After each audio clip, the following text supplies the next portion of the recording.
Alors que la capitale, Kinshasa, de la République démocratique du Congo, se réveille de manière timide en cette journée du 19 octobre 2016, mais Kolwezi, elle, chef-lieu de la province du Lualaba, et toute son étendue, respire une ère de quiétude et de paix, où toutes les activités restent penchées aux intérêts de son peuple, donc le développement.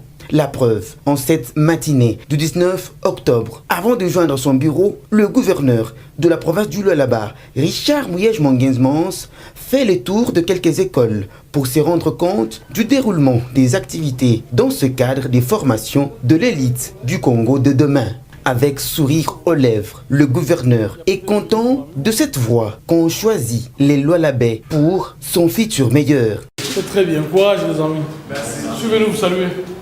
Les écoles telles que les collèges Bénéreux Saint-Jean 23, le lycée Umoja, Mwanga ont connu la visite du premier citoyen de la province. Et après, le gouverneur a visité le chantier de cette ancienne école Athénée en pleine réhabilitation. Et à l'enseignement supérieur et universitaire, le gouverneur a été à l'Institut supérieur de techniques appliquées, ISTA, où il a clôturé sa tournée. Autre activité importante en cette journée, un événement qui restera gravé dans les annales de l'histoire de Kolwezi, la mise en service de cette station de pompage d'eau potable de grande capacité qui alimente un tank qui devra desservir en eau potable une grande partie de la ville de Kolwezi. Ici, des explications techniques nous sont fournies.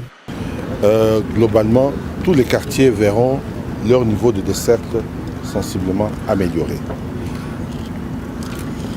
Au départ, on avait une capacité de pompage de 450 mètres cubes seulement.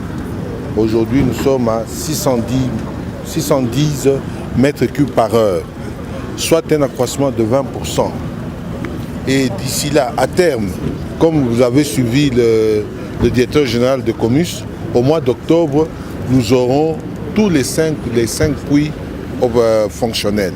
Et à ce moment-là, il y aura une grande augmentation de la capacité de production et un relèvement très sensible des niveaux de desserte dans la ville. C'est à ce moment-là qu'on touchera tous les quartiers périphériques, des quartiers qui jusque-là n'avaient pas d'eau.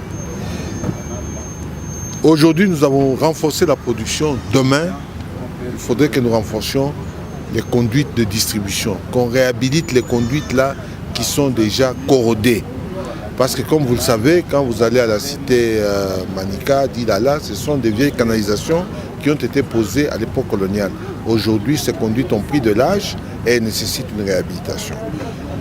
Le gouvernement provincial, avec les partenaires, nous allons nous y mettre pour la réhabilitation de toutes ces conduites et pour l'extension du réseau existant. Comme vous le savez, la ville de Kolwezi s'étend du côté de l'aéroport, s'étend du côté de Mutoshi, s'étend du côté de Musonoi. Tous ces quartiers, avec ces nouvelles canalisations, tous ces quartiers, je dis, bénéficieront de la desserte en eau potable. Une œuvre signée Comus, une entreprise chinoise d'exploitation minière qui œuvre dans la province du Lualaba et qui vient, par cet acte, répondre à l'appel lancé par le numéro 1 de la province sous son apport libre aux actions de développement et ainsi participer à l'amélioration du social de la population locale. Pour concrétiser l'événement, Comus a remis l'ouvrage au gouverneur Richard Muyej-Mongenzmans qui à son tour l'a remis au ministre provincial de l'énergie qui l'a enfin remis au directeur de la régie des eaux pour sa mise en service progressive.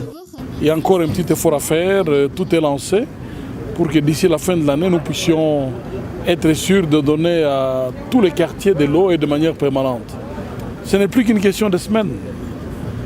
10 semaines, 12 semaines, mais il y a une année, c'était un rêve. Aujourd'hui, nous sommes à même de vous dire que dans quelques jours, nous allons faire un grand discours devant tous ces partenaires pour leur dire merci au nom de notre peuple, mais aussi l'occasion est donnée à notre peuple de savoir qui est qui et ne pas tomber dans le piège des discours politiciens et de soutenir nos véritables amis, ceux qui nous aident à résoudre nos problèmes.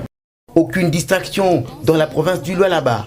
L'heure est aux actes et non aux promesses utopiques. Pour Richard Muyej-Mongenzmans, l'évaluation du secteur d'amélioration de la desserte en eau potable se fera en fin d'année 2016.